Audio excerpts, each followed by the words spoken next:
Welcome back sa Break Till Dawn, Episode 8. Siyempre, ako pa rin to, si Dopez. Matagal tayong nawala pero ito, comeback episode. Ang re-review natin battle ngayon is yung battle sa 1 minute sa flip top. Ito yung laban ni Blazer tsaka ni Vicente. Siyempre, salamat sa flip top sa pagpayag. Actually, hindi sila payag pero nagki-credits naman ako para mag-review ng mga battle mula sa liga nila. Shoutouts lagi kay Enigma at saka sa Flip Top. Umpisahan na natin i-breakdown tong battle ni Vicente at saka ni Blazer. Umpisahan na natin. Sa FRBL at Modus. Hindi na sila nag-coitos, pinag-usapan na lang nila. Hinihingi, Blazer mauna, pumayag naman si Vicente. 1 minute susunod, tupahingan natin unang panad. Blazer. Malinaw ba? Hindi ko makuha. Bago ako magsimula, bago muna. Siya si Ken Buenaventura. Porket Ken kilala ng Street Fighter. Ulul, sarap bugbugin itong krus-krusin. Tinanong ko si Ari kung pwede ko siyang suntukin at comboin. Sagot niya, sure you can. Siya ay proud wrestler yun. Kaso parang kontra sa inyong fraternity, Chong. Kasi pag sinerch niya at ni pare ang lalabas, Blazer din yun. Pues wala nang ibang hayop pang matitira sa round kahit gumawa ka pa ng bagong account. Kasi pag sinaba ko tong Tristellion right as 6 Chong, you see him lying on the ground is bagong sa ground. Hindi ko na kailangan ng overtime o wala ng pahinga. Siya'y tinarantado ng hiya. Kasi kahit mismong labor day nung Mayo 1, tinatrabaho pa kita. O ano, pasok ba? Let me settle plus. Ako yung may bigger chance kaya patuloy na nag-e-enhance ikaw. This would be your first and last. Pero depende sa inyo. Kung kakayaan nyo ba siya magkaroon ng second chance. Kasi kasabayan mo sila Insight at ilang audio dito sa liga. Aminin mo na kung di dahil sa motos kinangina mo ka, di ka pa rin maiisipatan ni Enigma. Pero malakas daw sa Christian tong idol nyo. Kaso aking pinali ang prophecy. Katulad ngayon, makikipagsagutan sa sagad. Kita nyo naman tong blasphemy. Bakit na kapag 1 minute, parte na ng flip top? Nyak! Ito yung mas nakakatakot. Hanggang dyan ka nalang makakaabot. Yung representing Pililia. Pero yak, Pililia nga makakapasok. So yun yung round 1 ni Vicente. Ang lakas ng ender niya doon, yung representing Pililia. Pero yeah, Pililia nga makakapasok kasi repin Pililia Rizal si Blazer. Kasi ang ganda rin ng intro ni Vicente doon, yung natatandaan ko yung Basyang, second chance si Basyang, tapos second chance.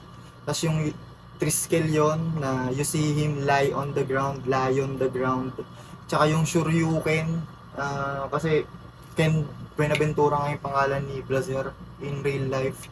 So yun, ang lakas ng round 1 ni Vicente as expected kasi napanood ko na rin siya sa Motus ng live.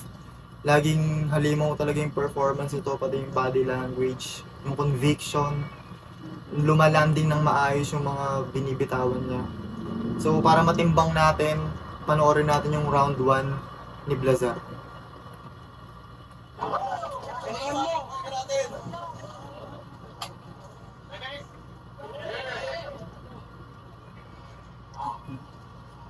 Nauna na si Mahanda at Rampian para ipag-reserve ako ng pwesto.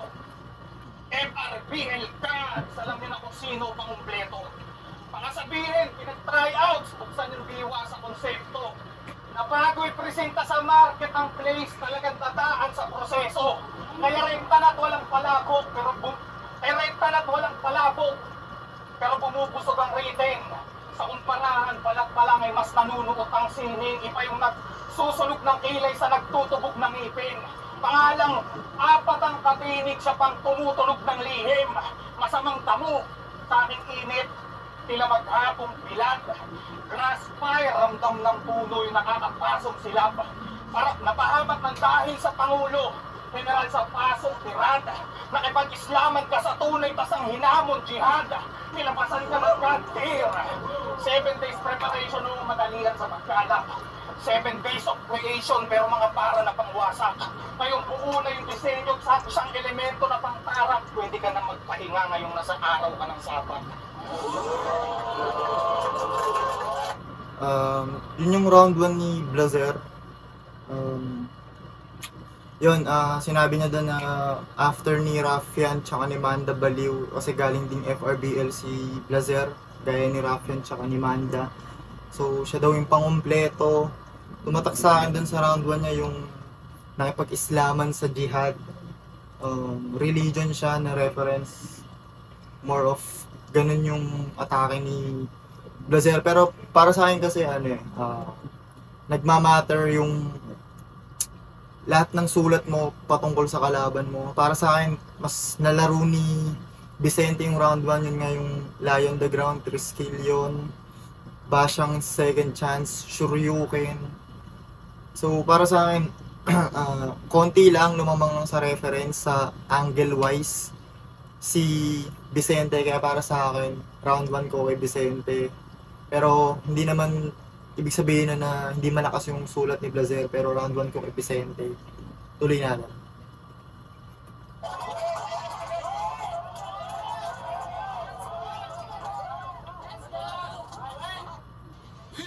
May ads. Skip. Yung anak mo! Wag na! Baka nang sumakit pa lahat yun. Ba't ko naman itatama yung anak mo? Alam ko naman wala kang pakialam doon. Oo, yung asawa at anak sa iba na nakatira na household. Wala na raw kasing paninintigan tong kurang nakakon. Siya si Ken Buenaventura, tandaan nyo. Astang pinata, hayahay sa pagkakahilata. Habang nagpapakita ng pride si Ken, pinipilahan naman yung asawa niyang malatiwata. Oo, marami tumitira. Court, pinababayaan ng makascore. Mala, open note. Okay lang daw na maging tigang siya. Basta yung kanyang kapares, overload. Ang dahilan, Ganda nung rhyme scheme na yun. Covered court, open notes, tsaka overload. Yun nga, nag-reference din siya kay Diwata. Which is pasok kasi may fried chicken, tas fried chicken. Magaling pumili ng angle to si Vicente. Naglalapag pa rin siya ng punchlines dito sa second round niya. So, balik natin kung ano, tuloy natin. marami tumitira. Court, pinababayaan ng makascore. Mala, open note. Okay lang daw na maging tigang siya. Basta yung kanyang kapares, overload. Ang dahilan, nasa poder ka pa rin ng ama mo, gurang ka na. Masyado namang isupport na anak ko. Eh pag nagsushort ka naman ng pulsa mo, ama mo pa yung nagkakargo. Hindi na ito maabot pa ng boxer. Kasi alam ko namang hindi ka makakapalag. Kaya paano magkakasupporter yung placer kung wala namang payat? Sabi ko short, cargo, boxer, supporter, ano? Nanood na ba yung bars mga pare? Ironic na pantap yung placer pero sa pampabasya na dali. Pero sa pambabasya na dali. Fuck that, bro. Pero sa pambabasya na dali. Ironic na. Kaya Mr. Buenaventura, fuck you! Ini-spoil mo pa itong umiitag na monty. Utak mo may kaskas na ng konti. Pinubuhay mo pa rin itong may 40 at anyos mo na anak kasi naniniwala kayong life starts at 40. O dalawa silang tinamaan ng sapat sa pandadamay kong sagad. Inuna ko lang itong pa yung ama para wala na makitang tata yung anak. Kailan mo? So yun yung round 2 ni Vicente. Malakas pa rin yung short. Nasa short ka tapos tatay mo yung kumakargo. So short. Tapos yung cargo pants. And then yung boxer. Tapos tinapos niya ng malakas pa rin. Sabi niya, inuna ko na yung anak kaya wala nang... Inuna ko nang itumba yung anak kaya wala nang... Inuna ko nang itumba yung ama kaya wala nang tatay yung anak. Tatay yung anak. Nag-wordplay siya doon. Malakas pa rin, consistent. Medyo nawala siya sa gitna. Konting-konti lang naman, hindi yun bawas puntos kasi malakas pa rin.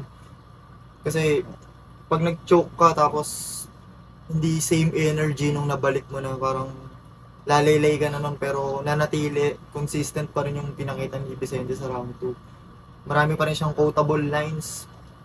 Tignan natin yung round 2 ni Blazer.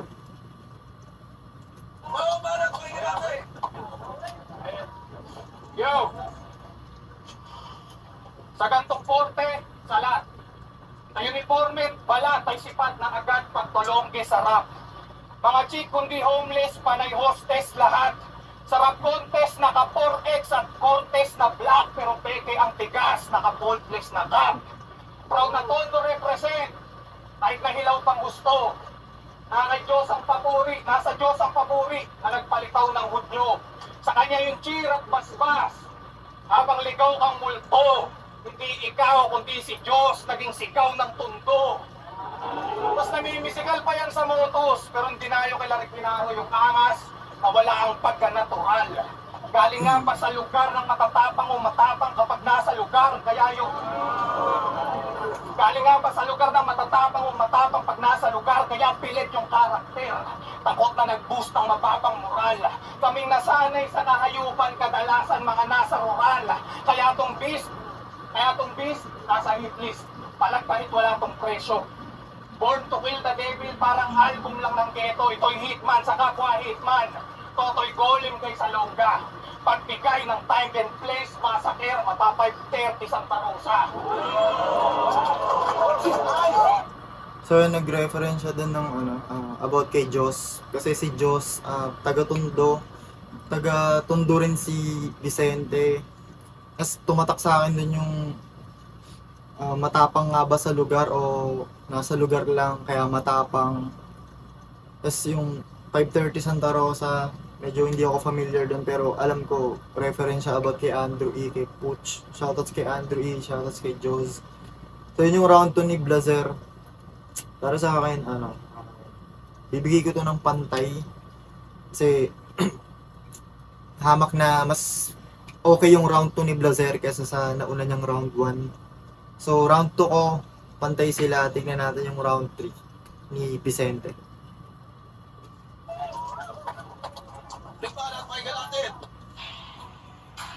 Ads na naman. Pero hindi tayo naka-premium.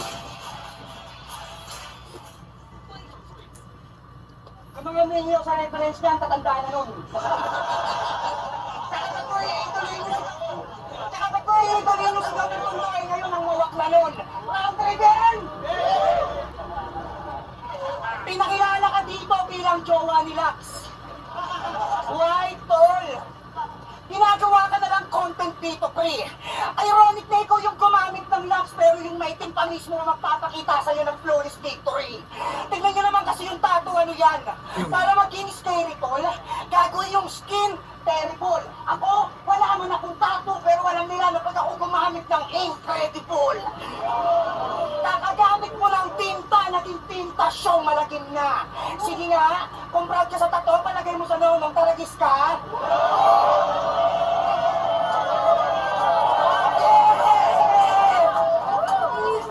Nakipag-Star Wars sa Espero ng panagmulaming Minggo, ipababit ninyo kasi papakita ko bigat nitong dark side ngayong May 4 kaya may the force be with you. Proud kang 1 minute ka na, Chong? Pwes, ikay mali ng panahon. Araw ko to at walang pakinabang tong blazer, iba yung init ko ngayon.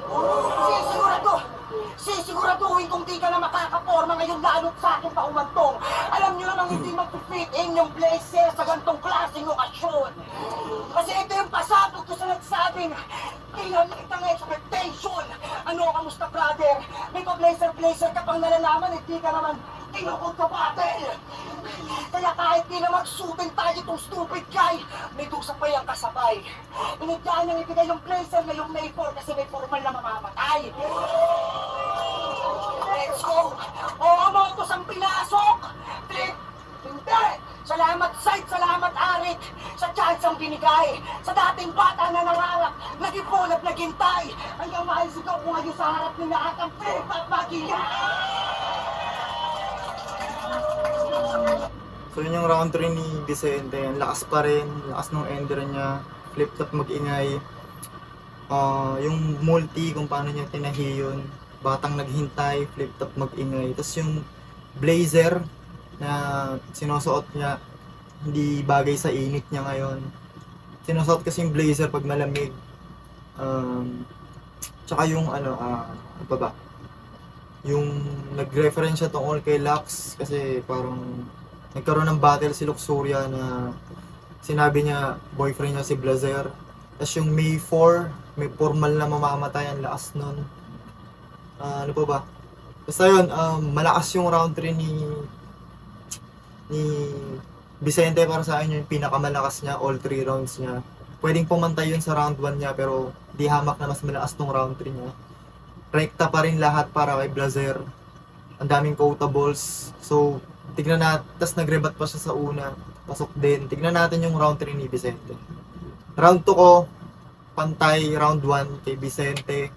Tignan natin sa round 3.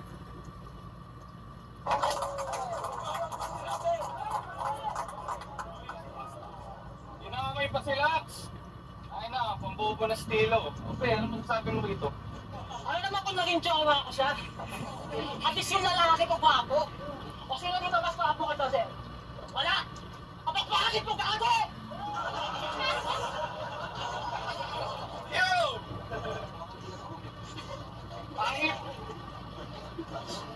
Ang hipag sa Pinas, isang malaking paaralan. Hubugan ng tala sa talento. Mga para sa kwaterno, may kaalaman na katerno, may luma at bagong tipan, ikaw sa aral na nakasentro. Ako old school man o new school, naka-enroll ako sa pareho. At kung nagbata mo sa Denver, pasalamat sa kabilang banda. Ngayong popular na tirador ang kasarguhan ba walang maling banda. Walang kaba sa pagtumbok pagkat sanay maging asta. Natakot ay naging armas, kaya ngayon pamilyar na. At nag-chat to sa akin 3 weeks ago. Ginagamit yung MP niya para manghingi. Aba ng pupulis ka, bis? Aba ng pupulis ka, bis? Kung puro pera lang alam, mas bagay kang numismatist. Yung bis, may monkey business. Much clever mang fake. Pero yung gustong ungguyin, super saiyan basta sa level pa ng date. Aggression laban sa talino. Paanong punto nyo titimbangin? Sige, pasok sa laboratorio ng cartel kung saan laman yung titilarin. Parang poplang decapitation sa unang ulo ng pipitasin. Parang nagtatarya ng item bilang bisyong hihimayin. Sabi nga. So yun yung round 3 ni Vicente. Pumasok dun si Lux, nag-rebat, pero parang walang masyadong momentum. Para sa akin, pantay lang yung round 1 ni Blazer sa round 3 niya. Pinakamalakas niyang round dito yung round 2, kung saan pumantay siya kay Vicente. Round 3 naman ni Vicente, yun nga, ang lakas, ang daming quotables. Mas maganda yung ender niya, mas maganda niya tinatapos lagi yung per round niya. So para sa akin, round 1, Vicente, round 2, Tabla, round 3, Vicente. Para sa akin kay Vicente itong laban na to, tignan natin yung judging.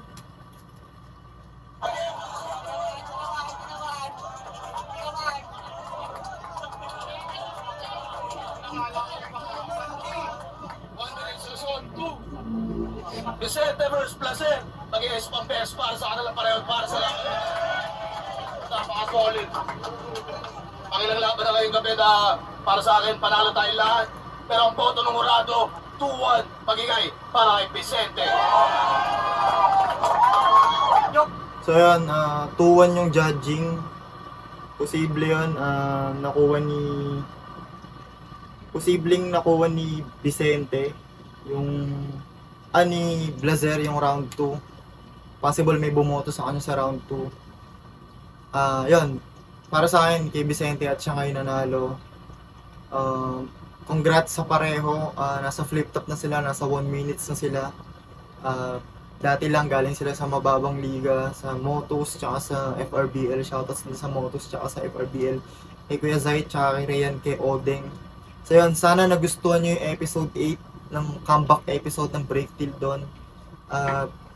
Masusundan ba to? Marami pa tayong i-review na battles. Siyempre, hindi lang sa Flip Top, meron din sa Moto, sa Pulo, tsaka sa FRBL. Shoutout sa mga liga na yan. So yun, ako nga pala uli si Dopez. Sana nagustuhan nyo yung episode 8 na to. Sa susunod uli na mga uploads, abangan nyo. At huwag nyo kalimutang mag-like, share, subscribe sa aking YouTube channel. So hanggang dito na lang muna. Peace. I'm out.